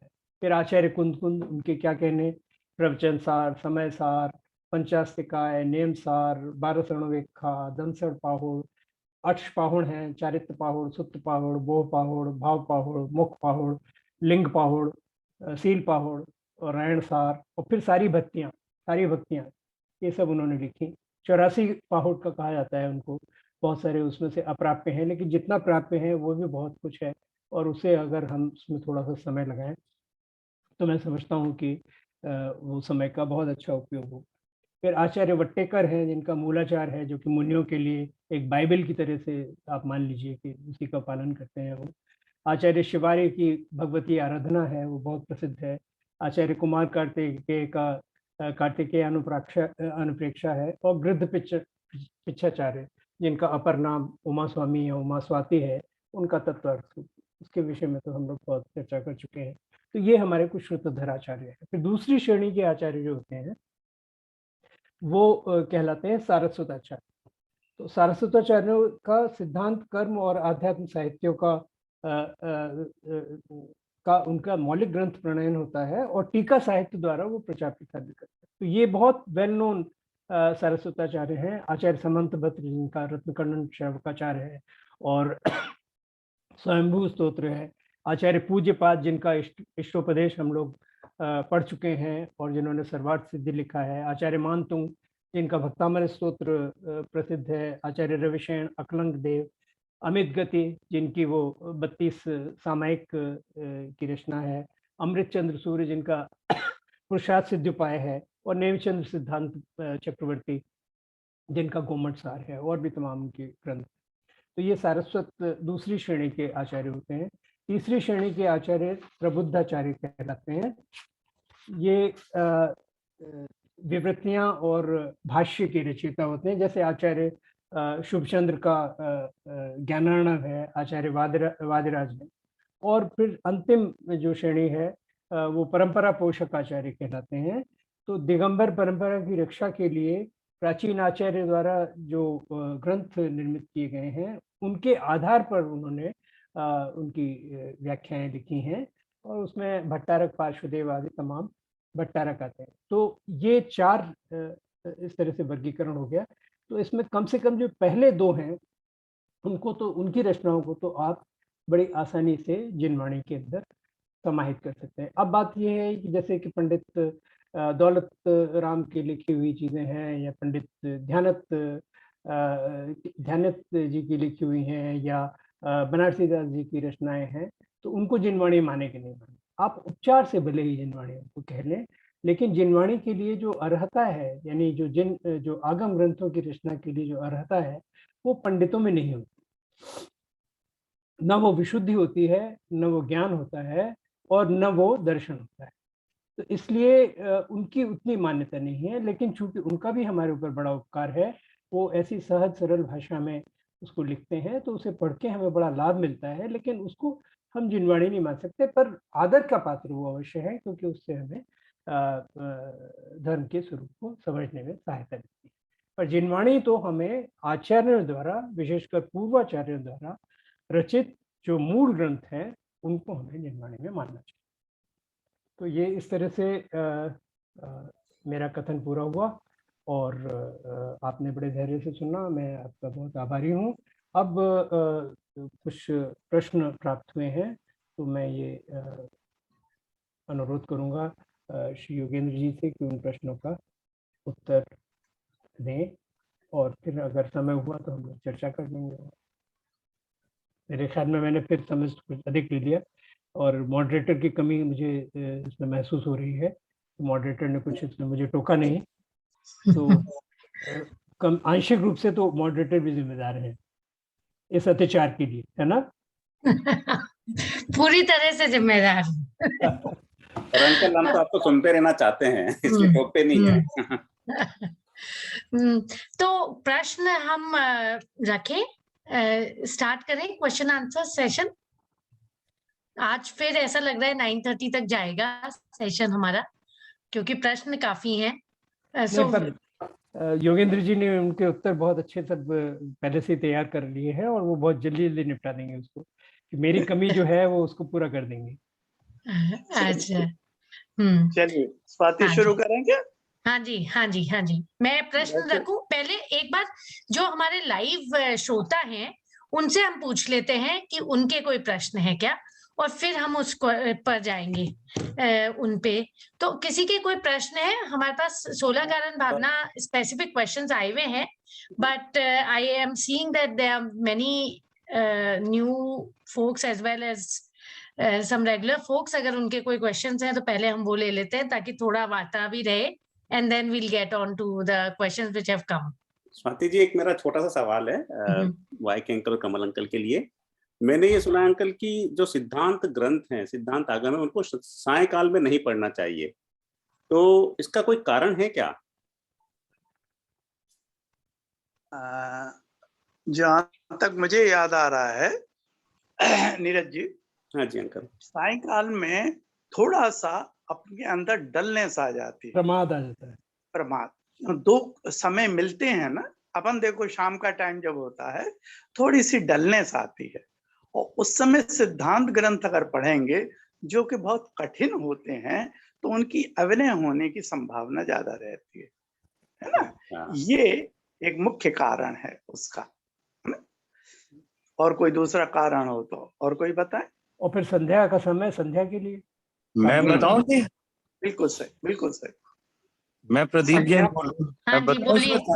बोले बंधु बोले। इसके अंदर में क्या होता है कि जो 4 संधि काल होते हैं, सुबह का, दोपहर का, शाम का और रात का, इनको 48 मिनट भी मिलता है, जिसके अंदर में जो संधि काल होता है उसमें चारों संधियों में अध्ययन मना है। क्यों? उसका कारण ये है कि ये जो है सामायिक काल है और तीर्थंकर की वाणी का काल है ये।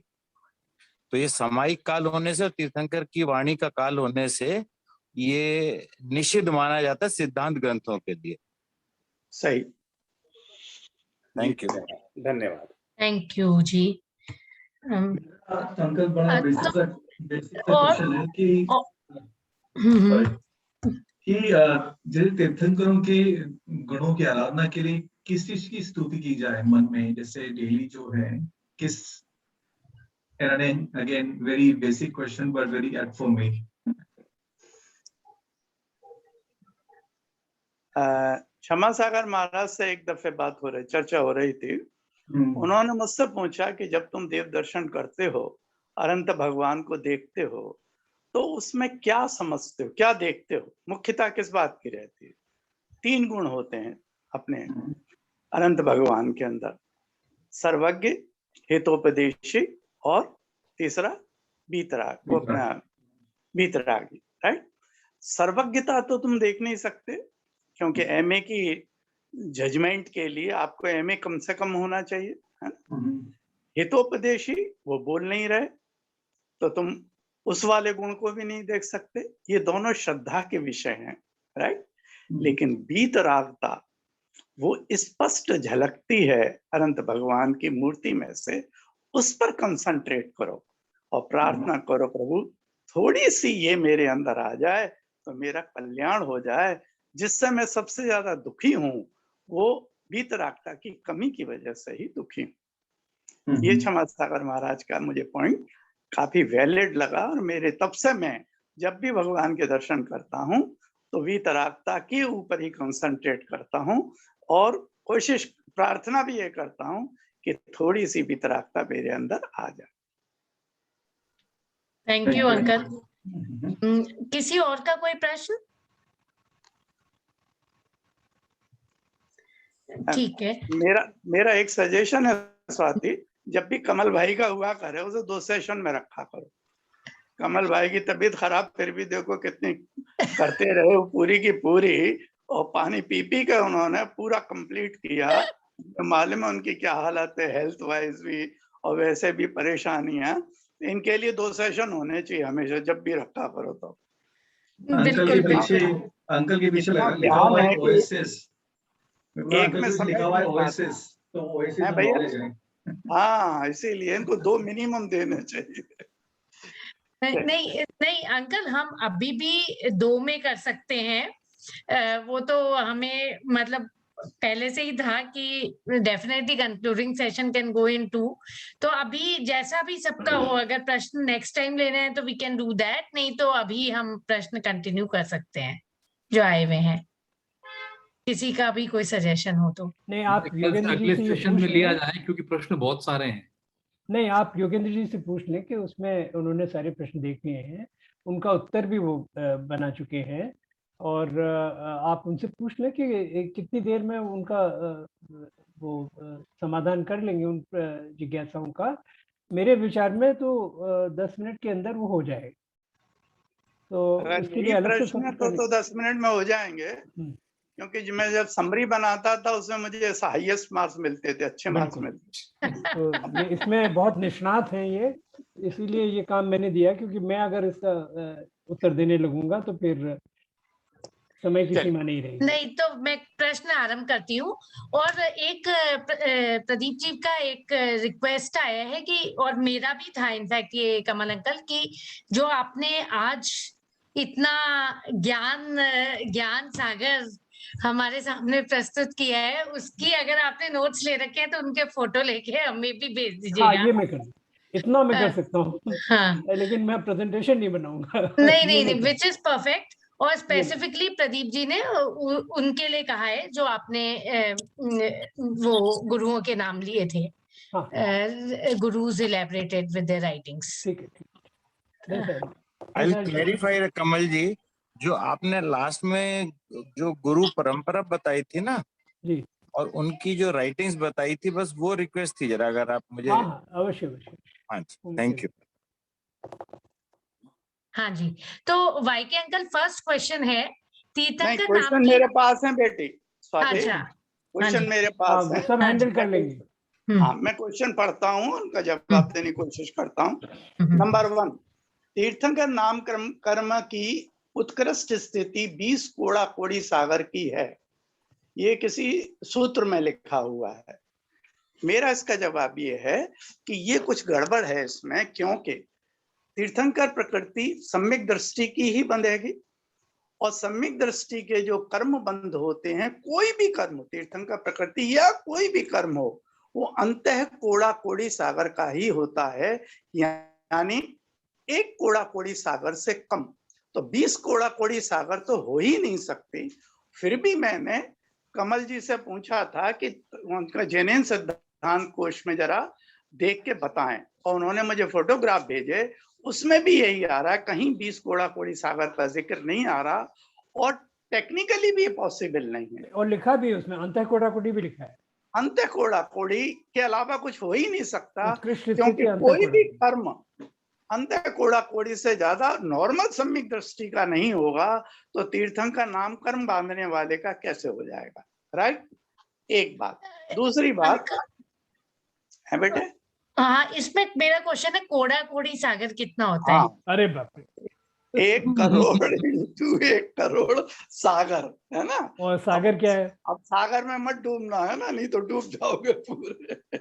मेरे पास पूरी कैलकुलेशन रखी हुई है, मैं भेज दूंगा स्वाति जी। हाँ, उसकी फोटो स्वाति को भेज देना। मैंने पूरा पीडीएफ बनाया हुआ है समय कैलकुलेशन और समय काल के ऊपर, बराबर, तो मैं भेज दूंगा। अब एक इसमें बड़ा कंफ्यूजन होता है तीर्थंकर नामकरण प्रकृति में, कि प्रश्न किया गया, लेकिन एक बार तीर्थंकर प्रकृति का बंद हो जाए तो उसकी समय सीमा का क्या औचित्य है। इसमें नॉर्मल कंफ्यूजन ये होता है कि मैंने तीर्थंकर नामकरण प्रकृति बांध ली और मैटर एंड्स, वो नहीं है। एक दफे बांध ली तो कंटिन्यूअस बनती रहती है, उस जन्म में भी, अगले जन्म में भी, चाहे आप नरक जाएं या स्वर्ग जाएं, और तीसरे जन्म में भी जब आप मनुष्य बनेंगे, मुनि बनेंगे, 8वें गुण स्थान तक जब आप बढ़ेंगे, तब तक तीर्थंकर प्रकृति का बंद होता रहता है। उसके बाद बंद होता है और उदय आता है जबकि आप तीर्थंकर बन जाते हैं। तो इसलिए एक बार ये नहीं बनती, ये तो लगातार बंधती रहती है, नरक में भी, स्वर्ग में भी और मनुष्य पर्याय में भी। तो ये इसका औचित्य हुआ। Right, clear? इसमें कोई डाउट तो नहीं तो अपने आगे चलें। अब टाइम कम है, नहीं तो इसमें और एसोसिएटेड जो प्रश्न मैंने बनाए थे उनको नहीं तो अगली बार में अपन ले सकते हैं। दूसरा प्रश्न है, क्या पंचम काल में तीर्थंकर प्रकृति का बंध हो सकता है? हाँ, इसमें दो मत हैं।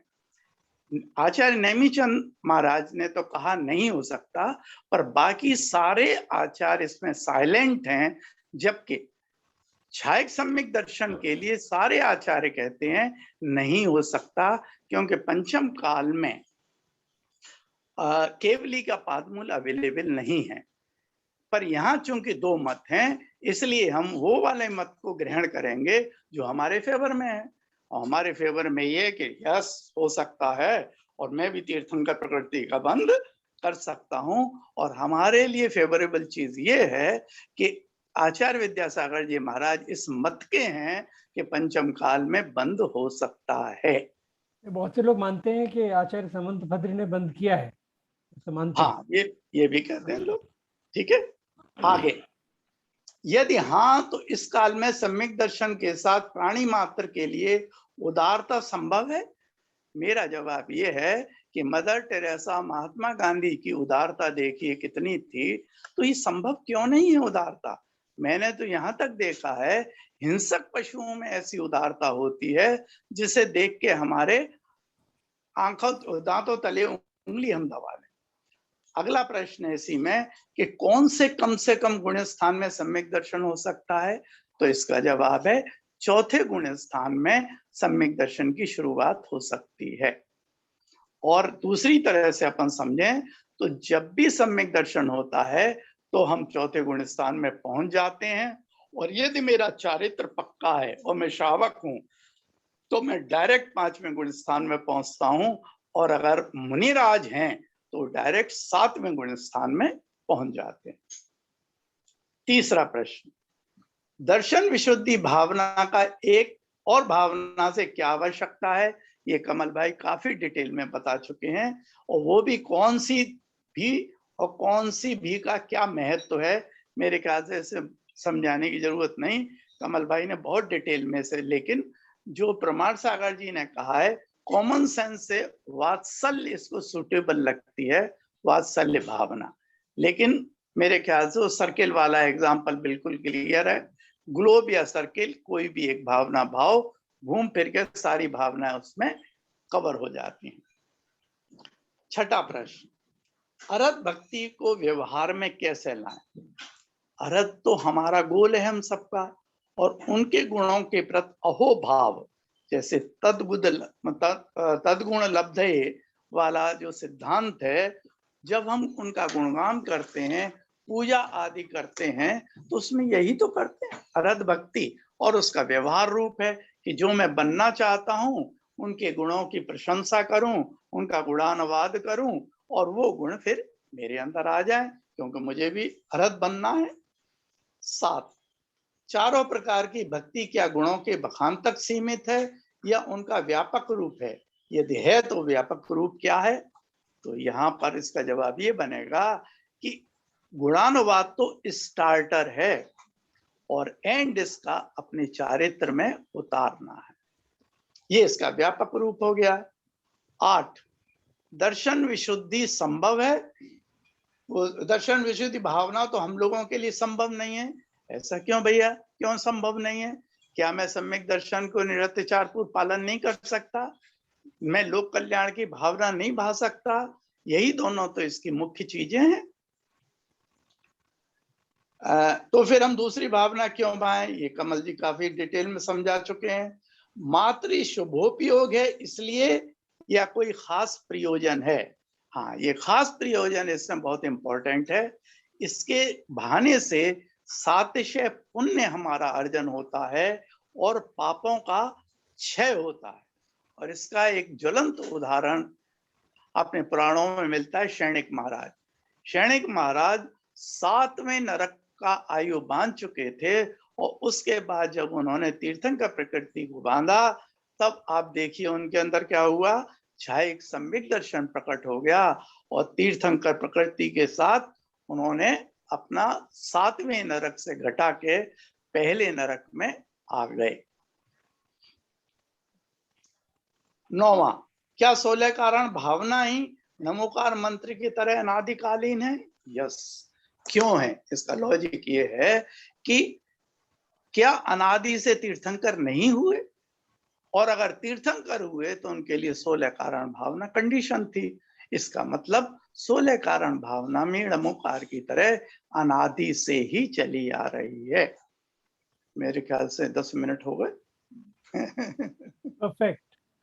अभी कुछ रह गया हो? 6 मिनट बाकी है, अभी 9:30 मिनट। एक प्रश्न है मेरा, ये 16 कारण भावनाओं का अविनाभावी संबंध है, तो ये कैसे हम समझें कि अविनाभावी संबंध है? इसके बारे में जरा कुछ थोड़ा सा खुलासा करिए। कमल जी जी, आपका सेंटेंस है। हाँ, तो इसमें एक उदाहरण मैं देता हूँ। सम्यक दर्शन में ही हमने देखा कि सम्यक दर्शन पूरा तब होता है कि जब उसके 8 अंग हो, है ना, और ये निर्दोष हो, मल नहीं हो, है ना। भांति भांति के जो 25 प्रकार के उसमें मल हैं, तो उन मलों से मुक्त हो। तो अब आप देखिए कि उसमें से कितनी भावनाएं निकल आई। 8 अंग देखिए, कौन से हैं 8 अंग? 8 अंग हैं जिसमें जो अंतिम 2 अंग हैं वो हैं मार्ग प्रभावना और प्रदर्शन वात्सल्य। वो आप देखेंगे 2 भावनाएं भी हैं, तो वो तो ज्यों की त्यों यथावत उसके अंदर रखी हुई, है ना। फिर सम्यक दर्शन की एक ही विशेष यानी जो व्यवहार सम्यक दर्शन है, विशेष रूप से उसकी परिभाषा ही ये है कि जो केवली प्रणीत 7 तत्व हैं उनमें दृढ़ सिद्धांत और देव शास्त्र गुरु के प्रति अनन्य भक्ति। तो जब गुरु के प्रति अनन्य भक्ति है तो गुरु के ऊपर अगर मान लीजिए कोई उपसर्ग होता है, उनकी समाधि में कोई व्यवधान आता है, तो उसका निराकरण आप नहीं करेंगे। भक्ति क्या होगी? भक्ति कोई अगरबत्ती जलाने से थोड़ी हो जाएगी। भक्ति तो तब होगी कि जब उसके लिए आप कुछ उद्यम करें, या उनको कोई शारीरिक कष्ट है, उनको किसी प्रकार का और कोई कष्ट है, तो उसके निराकरण का प्रयास नहीं करेंगे, तो उनको कोई उसका उचित उपचार हो जाए, या उनको अगर कोई ताप है तो उसका कोई शमन हो, या उनको क्लांति है, उनकी थक गए हैं तो उनके चरण दबाए जाए, ये सब उसके अंदर आ जाएगा। तो वैयावृत्ति और समाधि, साधु समाधि, वो उसके अंदर निहित हो गई। तो इसी तरह से आप देखेंगे तो सारा का सारा सम्यक दर्शन के जो गुण हैं उन्हीं से सब कवर हो जाता है। मैं और इसको और इलेबोरेट कर सकता हूँ, लेकिन आपको सब समझाने की जरूरत नहीं है। कहा गया है ना, अक्लमंदा ने इशारा काफी है। नहीं, काफी समझ में आ गया, धन्यवाद। और कोई किसी की सारा एक मेरा प्रश्न है। हाँ जी, जैजनीन, हाँ जी। अंकल ने उससे बोला, तो अक्षर और बीजाक्षर में क्या डिफरेंस है? अक्षर और बीजाक्षर में क्या डिफरेंस होता है? अर्चना बहन, जैसा इसके नाम में निहित है, बीजाक्षर, बीज प्लस अक्षर। बीज क्या होता है? छोटा सा बीज इतने बड़े पेड़ को डेवलप कर लेता है ना। तो जिसके अंदर बहुत सारे मीनिंग निहित हों वो हो गया बीजाक्षर, और जो सिर्फ एक ही मीनिंग वाला हो तो हो गया अक्षर। राइट? Thank you. एक बीजाक्षर है जिसे हम सब लोग इस्तेमाल करते हैं, ओम। तो ओम क्या है? ओम के बारे में फिर आचार्य कुंद लिखते हैं कि अर्हंता, अशरीरी, आयरिया, वज्झाय मुणिनो, पंचक्षर निपन्नो, ओंकारो पंच परमिट्ठी। मतलब ये कि अर्हंत, अशरीरी यानी सिद्ध, आचार्य, उपाध्याय और साधु, तो ये इनके 5 अक्षरों से निष्पन्न यानी मतलब परिपूर्ण हुआ वो ओंकार पंच परिवेष्टि का ही रूप है। तो एक बीजाक्षर है ओम, और उसका अर्थ देखिए आप कितना व्यापक है, क्या क्या वो कवर करता है। कि आपके पास पूरा नमोकार मंत्र पढ़ने का समय नहीं है, आप ओम कह लें, वो हो गया। ओम नमः कह लें, हो गया। जैसे तो असिया कहते, तो इस तरह से ऐसे ही है। ह्रीम क्लीम, ये कई सारे बीज अक्षर हैं। तो उसमें उसकी विशद विवेचना करेंगे तो आपको पता लगेगा कि क्या क्या उसके अंदर हो जाता है। तो इसी से बहुत से एक ये रिद्धि होती है मुनियों की, जो कि बीजाक्षरों से ही समस्त आगम समझ लेते हैं। वो हाँ जी, उसका एक कोष्ठ प्रवेश द्वार हो जाता है। तो अब हाँ ये जी। अपनी अपनी मेंटल कैपेसिटी की बात है। हम लोग तो बिल्कुल स्टार्टिंग पॉइंट पर हैं, तो इसलिए हमें इस तरह की व्याख्या की आवश्यकता पड़ती है। जैसे कि ओम के बारे में मैंने आपको आचार्य कुंद की एक गाथा के माध्यम से बताने का प्रयास किया। तो अंकल आप कह रहे हैं अक्षर एक वर्ड हो गया और वर्ड बीजाक्षर नहीं, एक संयुक्त हो जाता वर्ड है। नहीं, अक्षर के लिए आप वर्ड नहीं अच्छा, कह सकते। मतलब अक्षर तो वर्ण हो शब्द, गया। वो तो शब्द हो हाँ, जाता है। वर्ड तो शब्द है। अक्षर एक वर्ण हाँ, मतलब एक वर्ण है और बीजाक्षर एक संयुक्त वर्ण है। अक्षर भी, वर्ण और अक्षर में भी अंतर होता है।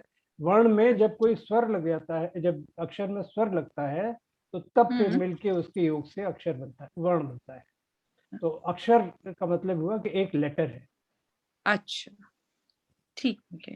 Thank you so much uncle, thank you. जय जी।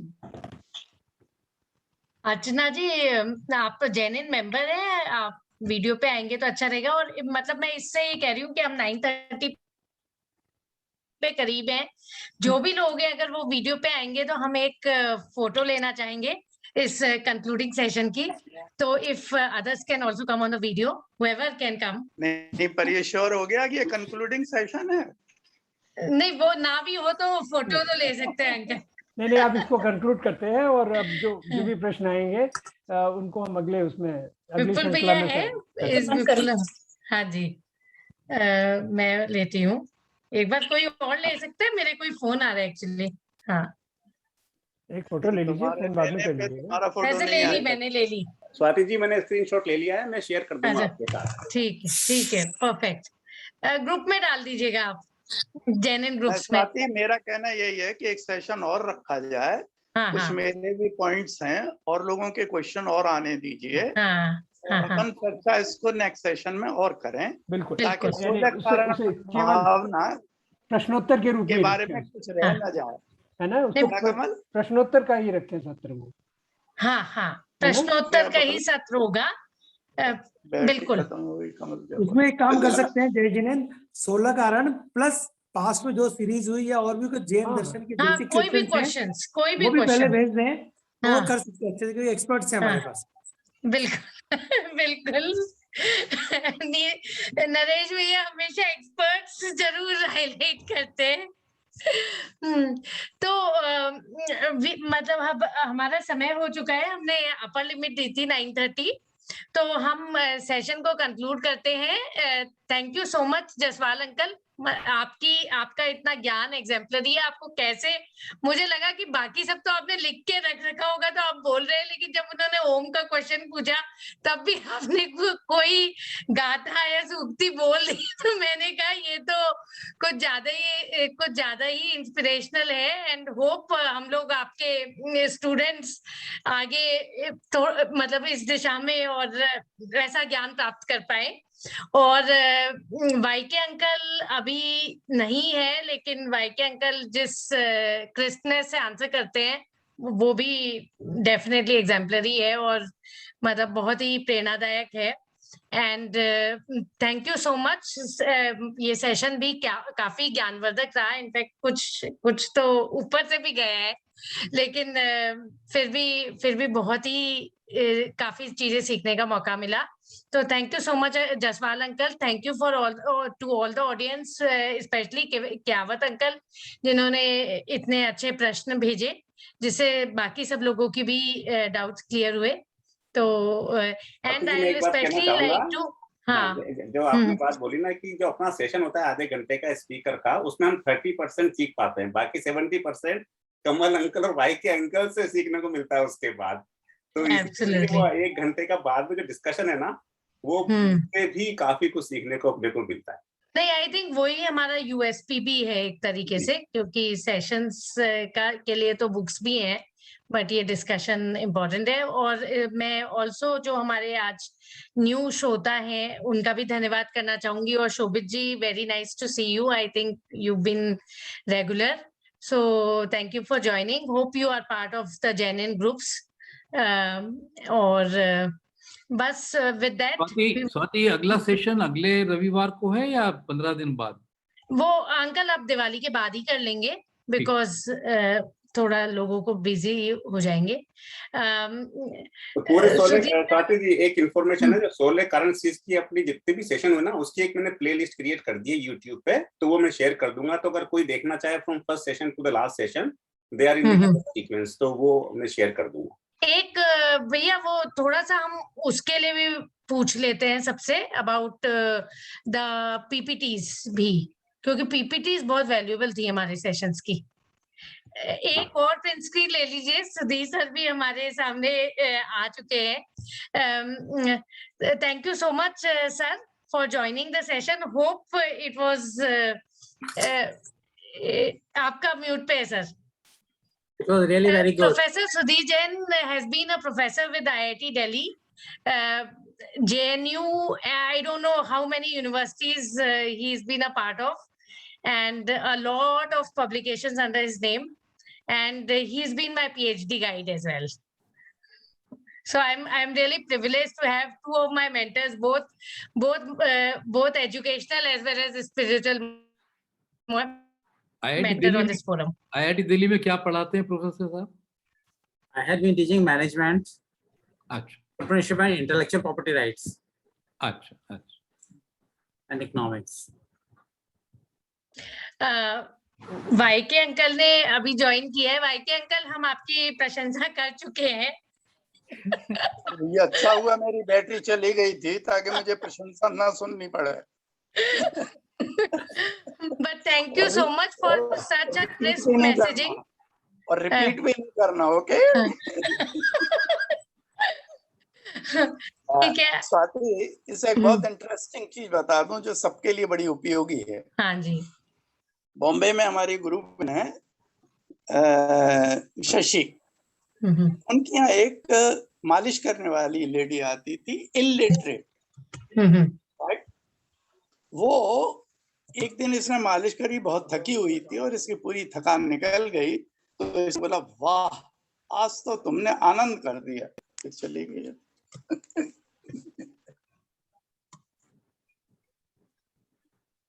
क्या हुआ? बैटरी चली गई, बोले फिर चली गई। बट अंकल तो दिख रहे हैं अभी, वैसे तो दिख रहे हैं। खाली है ना, ब्लैंक है। कैलकुलेशन, मैथमेटिकल कैलकुलेशन पूछनी थी, अगर कोई बता पाए तो। हाँ जी, बोलिए प्रदीप जी। ये हमारे जम्बू द्वीप के जो क्षेत्र हैं, पर्वत हैं, उनकी कैलकुलेशन में वो दूने दूने होते चले जाते हैं, तो उसकी मैथमेटिकल कैलकुलेशन कैसे होती है वो चाहिए। I have the answer but not the way of calculation. अगर कोई भी मैथमेटिक्स में आप में कोई एक्सपर्ट हो तो मैं उनको I can send the relevant details. भेजिएगा, लेट अस ट्राई। आपका फिर मोबाइल नंबर चाहिएगा जरा, या तो चैट बॉक्स में डाल दीजिए, मैं डालता हूँ, 1 मिनट में डालता हूँ चैट बॉक्स में।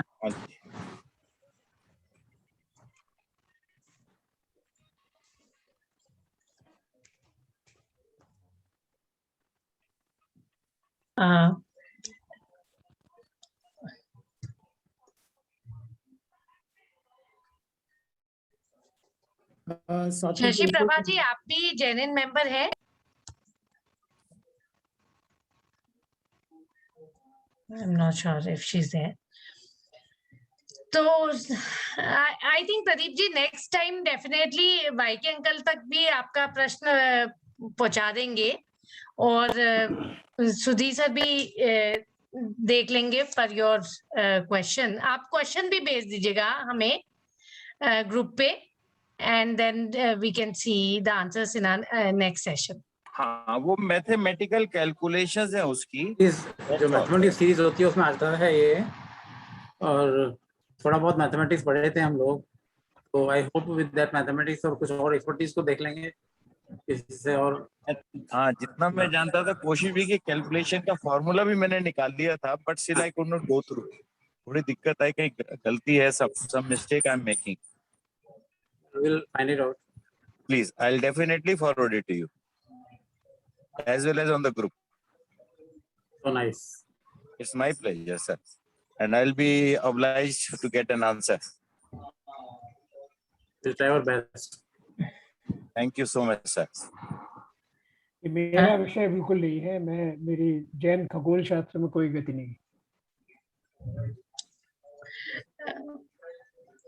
ठीक है अंकल, तो अब हम सेशन एंड करते हैं, आज का सेशन एंड करते हैं, एंड वील रिकन्वीन आफ्टर दिवाली। सबको दिवाली की बहुत बहुत शुभकामनाएं। शुभकामनाएं हमारी तरफ से सभी को बहुत बहुत शुभकामनाएं। ये स्पष्ट है ना कि ये अगला सत्र जो होगा वो केवल प्रश्नोत्तर के लिए होगा, और प्रश्न पहले से कम एक सप्ताह पहले तो आ जाने चाहिए, जैसे कि उनके साथ न्याय किया जा सके। बिल्कुल बिल्कुल, ठीक है। जय जिनेंद्र, सभी को बहुत बहुत धन्यवाद। आज आपके धैर्य की परीक्षा फिर से ली मैंने, और आप सब लोग उसमें खरे उतरे, और बहुत बहुत धन्यवाद, आभार, और शुभ दीपावली। आप जसवंत साहब कहाँ रहते हैं? दिल्ली में रहते हैं अभी? मैं गुड़गांव में रहता हूँ। गुड़गांव में, ओके। चलो, I hope we'll have an opportunity to meet sometimes. Sure, sir. आपका 69 बैच था? 68, ओके। और कमल अंकल के शीघ्र स्वास्थ्य लाभ की कामना, बहुत जल्दी ठीक हो, आप लोगों से मुलाकात हो गई, स्वास्थ्य सही हो गया। Thank you so much uncle, बहुत बहुत बधाई। जय जिनेंद्र। Thank you everyone. जय जिनेंद्र। जय जिनेंद्र।